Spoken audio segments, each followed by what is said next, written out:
នៅក្នុងផ្ទះរបស់យើងនៅទីនោះនៅក្នុងផ្ទះខ្មោចអើយខ្មោច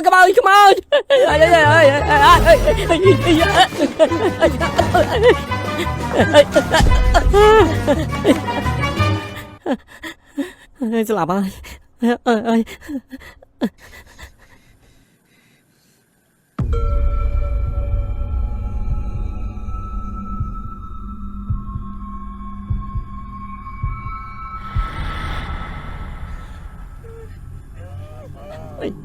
ហើយមិនបានជំនាញមកលោកខ្ញុំទៅវិញខ្ញុំមិនបានធ្វើអីខុសទេសូមជួយខ្ញុំបានរងចាំច្រើនណាស់ហេតុអីក៏ខ្ញុំទៅវិញហេតុអីទៅមានលោកលេងអាចមើលខ្ញុំទៅឥឡូវមិនឃើញទេខ្ញុំអត់ឃើញទេ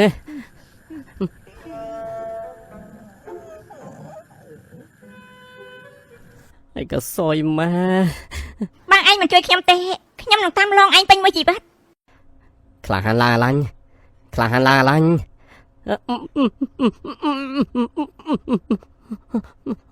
អើយខ្ញុំមិនជួយនាងទេ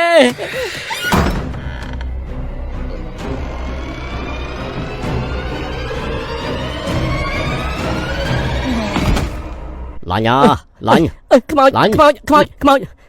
យើងគឺប៉ារបស់ឯងទៅឆាប់ងើបឡើងហើយជប់ស្រែកទៅឆាប់ក្រោកឡើងទៅធ្វើការហើយដុំយើងទៅជាមួយផង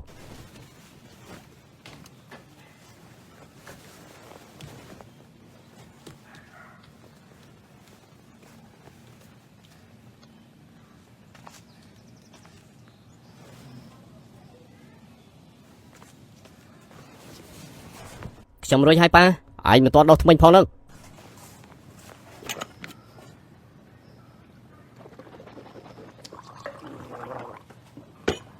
តោះជើងព្រះហើយ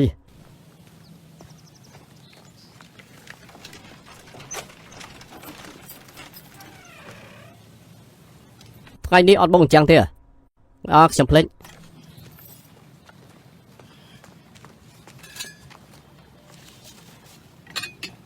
ណែស្អីគេយកទៅវាជួយកាត់បំណុលឯងខ្លះខ្ញុំមានច្រើនជាងប៉ាទៀតនោះពួកសម្រាប់អស់នោះខ្ញុំឲ្យពួកវាចាំទេតោះ